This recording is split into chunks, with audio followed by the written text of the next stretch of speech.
Amém? Hebreus capítulo 2, do verso 1 até o 4, que diz o seguinte: Portanto, convém-nos atentar com mais diligência para as coisas que já temos ouvido, para que em tempo algum nos desviemos delas.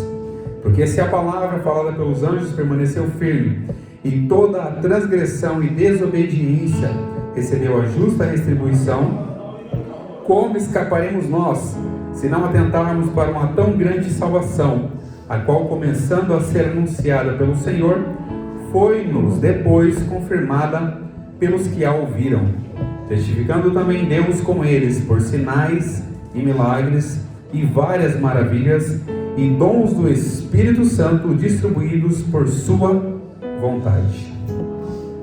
Estamos diante da carta aos Hebreus. Há uma certa discussão em relação à carta, quem foi o escritor, quem não foi o escritor. A minha versão que eu tenho aqui é João Ferreira de Almeida, de 95.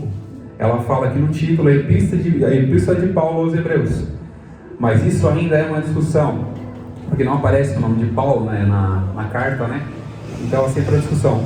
Mas o objetivo principal é trazer o conteúdo dessa carta. A carta foi escrita aos Hebreus convertidos, e desde o princípio, desde o capítulo 1, já traz alguns ensinamentos para os hebreus. E não só para os hebreus, porque a carta também foi direcionada a nós, nessa noite, para poder aprender da palavra do Senhor. Aqui ele começa a falar, portanto, convém nos atentar com mais diligência para as coisas que já temos ouvido. Eu comecei a me perguntar, o que será que eu ouvi? Porque a carta fala, portanto, convém nos atentar com mais diligência para as coisas que já temos ouvido. Ouvido o quê? Pode abaixar um pouquinho, Paulinho, não precisa aumentar não, tá? As coisas que temos ouvido, para que em tempo algum nos desviemos dela. O que nós ouvimos? Para a gente poder entender, a gente vai ter que voltar no capítulo anterior, no início da carta. O início da carta do escritor aos Hebreus começa a falar que, havendo Deus antigamente falado, muitas das vezes, diversas maneiras pelos profetas, e nos falou nesses últimos tempos pelo seu Filho Jesus. Nós sabemos muito bem que antigamente, na antiga aliança, no Antigo Testamento, traz as lições de que quando Deus queria falar com alguém, Ele enviava alguém, um profeta, para poder falar com alguém. Enviava um profeta, uma pessoa com autoridade, uma pessoa que tinha poder e autonomia para poder fazer aquilo. E quando a pessoa chegava, a primeira coisa que chegava naquele ambiente era uma pergunta muito simples. E nós vamos entender muito bem quando Samuel chegou na casa de Jessé. Qual foi a pergunta de Jessé? É de paz a sua vinda? Porque eles tinham temor. Quando ouviam falar que alguma pessoa enviado para falar algo da parte de Deus, eles temiam o coração. E não é para ser diferente no nosso tempo. Quando a gente ouvir a palavra do Senhor, o nosso coração tem que temer e tremer diante dela. Porque a palavra de Deus, ela é viva, ela é eficaz, ela é transformadora e nos conduz ao céu. Quando a escritora aos Hebreus começa a falar que, havendo Deus falado antigamente, e falou hoje, fala-nos pelo seu Filho Jesus, eu comecei a me perguntar, o que Jesus falou para nós? Eu comecei a me questionar, e nós sabemos muito bem que a palavra fala, o próprio Jesus fala, que a lei e os profetas duraram até João Batista. Quem foi o último profeta? João Batista. E ele falava para as pessoas, arrependei-vos, porque é chegado o reino dos céus, o reino de Deus. E quem veio representando o reino de Deus aqui na terra foi Jesus. E se a lei e os profetas duraram até João Batista, sendo o último profeta João Batista, era necessário que se levantasse o verdadeiro profeta. Não que ele seja mentiroso, mas o profeta real, que era Jesus. Era o profeta que ia fazer a diferença na humanidade em transformação. Mas o que Jesus deixou de lição para nós? Em João, no capítulo 6, nós temos uma lição clara e objetiva. Jesus falou para a gente de diversas outras formas. E dentro do decorrer do Novo Testamento, dos Evangelhos, Jesus vai falar para a gente que Ele está conosco todos os dias. Ele veio para mostrar o poder dEle. Ele veio obedecer ao Pai, veio com obediência, veio para fazer milagre, transformação na vida das pessoas. E não era só transformação externa, mas Ele queria perdoar os pecados. E no entanto, a gente vê na Bíblia que Ele encontrava algumas pessoas, e antes de curar Ele fala, perdoados estão os seus pecados. E algumas pessoas questionavam, mas quem é esse que perdoa pecados? E ele fala, eu tenho poder para perdoar pecados e para curar também, então levanta-te e anda dessa cama. Porque Jesus tem o poder, e desde do princípio, desde as cartas do Evangelho, ele começa a narrar isso para a gente. E uma coisa muito interessante, que toda a Escritura é divinamente inspirada e sempre direciona para quem? Para Jesus. E nós sabemos que Jesus é o único autor e consumador da nossa fé. Nós sabemos que Ele é o caminho e não existe outro meio para chegar ao céu senão por meio de Jesus. E não existe outro método a não ser pela graça e pela misericórdia dEle. E o que Jesus fala para nós em João no capítulo 6, o verso 35 ao 40? É uma das coisas que Jesus falou: eu sou o pão da vida. Ou seja, aquele que tem fome vai aonde? A Jesus. E às vezes nós procuramos outros lugares para se alimentar, a não ser por intermédio da palavra de Jesus. Jesus fala, eu sou o pão da vida, aquele que vem a mim, esse não ficará com fome. E nós sabemos que João relata no capítulo 1, que Jesus era o verbo estava com Deus, o verbo era Deus, tudo foi feito por Ele, nada do que foi feito se fez senão por Ele. Ele virou-se carne e habitou entre nós, ou seja, a palavra, o próprio Jesus era a palavra. E Ele fala, eu sou o pão, eu sou o alimento para nós. Ele fala, eu vim aqui para alimentar essa nação, alimentar essa humanidade, e depende do que elas vão querer escolher para se alimentar. E muitas das vezes pessoas procuram ambientes ou lugares onde não vão se alimentar da palavra. As pessoas procuram não aquilo que pode confrontá-los e convertê-los e transformá-los, mas aquilo que pode confortá-los nos erros, nas falhas que nós cometemos. Mas a palavra ainda conforta. Jesus falou, eu sou o pão da vida, você quer vir a mim? Então você vai se alimentar da minha carne e vai beber do meu sangue. E vai entender que aquilo que eu passei, você vai passar também. Mas eu sinto as suas dores, eu estarei contigo todos os dias e até a consumação dos séculos. Jesus não vai abandonar e nunca nos vai deixar abandonado. E outra coisa que ele fala aqui, ainda no verso João 6, verso 35, aquele que vem a mim nunca terá fome, e quem crê em mim nunca terá sede. Se Ele é o pão da vida, duas coisas essenciais que as pessoas precisam é de massa e de líquido para poder sobreviver. Jesus é tudo isso para nós. Você precisa de alimento sólido? Jesus é alimento sólido. Você precisa de líquido? Jesus é líquido. Então Ele está para sustentar a nossa vida independente da situação. Jesus ainda continua sendo o sustento principal das nossas vidas. Mas a gente em certos momentos procura alguma coisa para poder abafar, para poder alimentar a gente só para agradar o paladar, só para trazer aquele conforto, aquele prazer momentâneo. Mas Jesus não faz isso conosco, Ele não dá prazer momentâneo. Ele quer dar para a gente uma vida eterna, não é prazer momentâneo. E Ele fala que Ele, além de ser o pão da vida, Ele é a água, e quem vem a Ele jamais terá sede. E nós temos um episódio claro da mulher samaritana. Quando ela começou aquele diálogo com Jesus, o que ela falou? Ela começou aquele diálogo e falou, Senhor, você não tem como tirar água daí. Ele, mulher, se você soubesse quem é que está te pedindo água. Mulher, se você soubesse quem está te pedindo água, você olharia para ele e pediria água. Ele te daria uma água que não vai secar quando o sol bater, que não vai ser absorvida pela terra, mas uma água que vai transformar a sua vida. Essa mulher pôde entender o que Jesus era na própria essência dele. Ele falou, se você beber dessa água, você nunca mais terá sede. E essa água que Jesus está oferecendo para nós nessa noite, Ele quer dar uma água que traz transformação, quer dar uma água que traz vida, quer dar uma água que flua no nosso interior, para transformar o nosso ser e fazer com que nós possamos ser pessoas melhores, não para agradar os outros, mas para agradar aquele que nos chamou para essa obra. E o único que chamou a gente para essa obra foi Jesus. E se Ele chamou, Ele se responsabiliza pelo chamado que Ele te deu. E se Ele chamou, Ele sabe para onde você vai. E sabe se Ele falar para você que você vai atravessar para o outro lado, você vai chegar do outro lado. Pode vir a tempestade no meio do mar, pode o barco balançar, encher de água, mas se Ele falou que você vai chegar do outro lado, você vai chegar. E não existe nada que vai impedir o trabalhar de Deus na sua vida. Outra coisa que Jesus fala no capítulo 6, João 6, verso 36.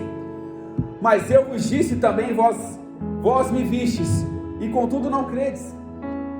Muitas pessoas tinham visto Jesus feito milagres. Sabia que Jesus era o Filho de Deus, pois aquilo que ele fazia demonstrava que ele era Filho de Deus. Mas as pessoas não acreditaram nele. E ele fala: tudo que o Pai me deu, esse eu tenho cuidado. Tudo que o Pai me deu virá a mim, e o que vem a mim de maneira nenhuma eu lançarei fora. O que vem a mim pode vir, pode buscar, pode se alimentar do meu pão, pode beber da minha água. Aquele que vem a mim de maneira nenhuma eu vou lançar fora, pois eu tenho compromisso com essas pessoas que o Pai me deu. E quem foi que o Pai deu para Jesus? Todo aquele que crê em Jesus, crê no Senhor Jesus, será salvo tu e tua casa. Aquele que crê em mim de maneira nenhuma eu lançarei fora. É crer em Jesus e crer na salvação e crer no propósito dele como enviados de Deus para as nossas vidas. E ele ainda continua falando: porque eu desci do céu não para fazer a minha vontade, mas a vontade daquele que me enviou. Se Jesus, com todo o seu poder, deixou a sua glória, desceu, falou que veio para fazer a vontade do Pai, quem dirá nós? E a gente discute muito, fala: Senhor, eu quero fazer isso, mas tem que ser conforme eu quero. Mas não é. Se Jesus veio aqui, deu exemplo para a gente, ele veio cumprir a vontade do Pai, nós também temos que cumprir a vontade do nosso Pai que está no céu. E muitas das vezes enfrentamos certas dificuldades entre nós mesmos, aquele confronto interno que nós temos. Nós somos seres humanos, dotados de falhas, erros, pecados. Mas existe uma coisa importante, que o pecado não tem mais domínio nenhum sobre a nossa vida, porque nós não estamos mais debaixo da lei, mas debaixo da graça de Jesus. Aleluia, glória a Deus. Ou seja, se nós estamos debaixo da graça, é a misericórdia dele que nos sustenta. E quando cometemos algum equívoco, algum erro, vai buscar a quem? A Jesus, que pode perdoar. Ele já lavou os seus pecados, ele já perdoou os seus pecados na cruz, ele já remiu você, redimiu com o sangue dele, derramou a sua última gota de sangue, foi furado e torturado, para nos dar a privilégio e a oportunidade de poder sermos chamados filhos de Deus. Glória a Deus. E Jesus fala uma coisa muito interessante para alguns discípulos. E fala: eu não chamo mais você de filhos, de servos. Eu não chamo mais você de servos, porque o servo não sabe o que o Senhor faz. Mas eu chamo vocês de filhos e amigos. É o contato que Jesus quer ter conosco. Então essas coisas que Jesus fala, que Hebreus aqui relata, que nos falou nos últimos dias pelo Filho, uma dessas coisas é isso que eu estou narrando para vocês, para nós nessa noite. E ele veio para fazer a vontade do Pai, a vontade daquele que enviou. E todo aquele que cresce nele, visse o Filho, creia também no Pai. E essa foi as coisas que Jesus deixou para a gente. Em Mateus capítulo 28 e verso 20, e ele fala para os discípulos, no finalzinho do capítulo, ele fala para os discípulos: eu estou indo para o Pai, mas vocês precisam continuar aquilo que eu fiz. A obra que eu comecei, vocês precisam dar continuidade. E ele fala: ensina-os a guardar todas as coisas que eu vos tenho dito. Aqui Jesus fala para eles, para ensinar as pessoas a guardar aquilo que Jesus havia dito. Ou seja, Jesus, tudo que ele falou, desde o começo da sua carreira, ele falou para os discípulos ensinar aquilo e pedir para que as pessoas guardassem, porque ele estaria com eles todos os dias, até a consumação dos séculos. E aqui nós retornamos a Hebreus no capítulo 1. Se Deus falou antigamente pelos profetas, nos últimos tempos fala pelo seu Filho e pela palavra que ele deixou, pois Jesus Cristo é a própria palavra. Então, quando entramos no capítulo 2 de Hebreus, aqui nós entendemos: portanto, convém nos atentar com mais cuidado para aquilo que nós temos ouvido. O que nós ouvimos? O que Jesus falou sobre a salvação. E ele deixa, o escritor aqui deixa uma observação e fala: convém-nos atentar com mais diligência para as coisas que já temos ouvido, para que em tempo algum nos desviemos dela. Quando atentarmos com diligência, com cuidado para as coisas que já temos ouvido. O que é diligência? É aquela percepção, aquele cuidado, aquela atenção. Lembrar de tudo que Jesus fez por você, de tudo que Ele prometeu para você, e lembrar e trazer à sua memória aquilo que te dá esperança e faz você continuar firme na presença dEle. Aquilo que te dá alegria e não tristeza, aquilo que te dá conforto na presença do Senhor, ainda que tenhamos aflição, mas tem de bom ânimo, Jesus venceu o mundo, Ele estaria conosco, como Ele prometeu. As aflições desse século não serão comparadas à glória que Jesus tem preparado para todos aqueles que estiverem na presença dEle, até o fim, porque aquele que perseverar até o fim, esse sim será salvo. Aquele que permanecer na presença do Senhor, mesmo com lágrimas, mesmo com dor, ele voltará sem dúvida, colhendo consigo os seus frutos, porque ele vai semear com lágrimas, mas vai colher com alegria na presença do Senhor. E toda a retribuição que Jesus dá para nós, e o escritor pede que nós tenhamos cuidado. Por quê? Porque pode chegar certas situações na nossa vida que nós podemos nos desviar delas. Por isso que ele pede para a gente ter atenção naquilo que nós ouvimos, atenção na palavra que foi pregada, atenção naquilo que nós ouvimos diante da palavra do Senhor, para que nós não possamos desviar dela, não possamos nos afastar dela, nos distanciar dessa palavra e dessa presença do Senhor, porque essa palavra é a única forma de nos mantermos firmes no caminho. Essa palavra é a única forma de nos mantermos firmes com a mente forte e um coração inabalável na presença do Senhor. E não existe outro meio. Você pode procurar qualquer coisa em livros seculares, você não vai encontrar o conteúdo que nós temos diante da palavra do Senhor. Você não vai encontrar toda a essência da palavra. Aqui na Bíblia você vai encontrar tudo isso, porque a palavra foi inspirada por Deus, e hoje nós temos o privilégio de poder tê-la guardada em nossa casa, e mais do que isso, guardada no nosso coração, para não pecar contra o Senhor, como diz o salmista. E aqui ele acrescenta, no verso 3, como escaparemos nós, se não atentarmos para essa tão grande salvação? Não tem como fugir. Se nós não se atentarmos para a salvação oferecida por Jesus, não existe outro meio de alcançar os céus. Se nós não atentarmos para a salvação que foi pregada por Jesus, nós não temos como fugir. Não temos onde fugir, onde escapar. Não temos para onde esconder. E nós sabemos que a presença do Senhor, os olhos do Senhor estão em todos os lugares. Está contemplando os maus e os bons, e cada um vai ser retribuído pelo aquilo que fizer.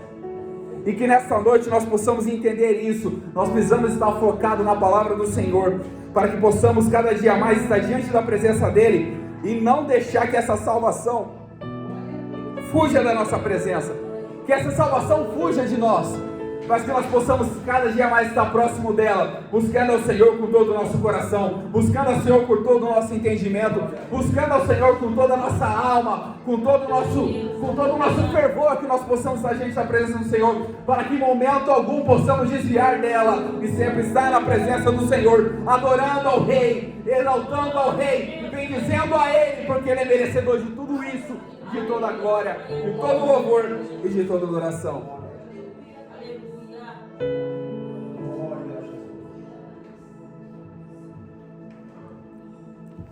E aqui no verso 4, Hebreus capítulo 2, verso 4, testificando também com eles por sinais, milagres, várias maravilhas, em dons do Espírito Santo, distribuindo segundo a sua vontade.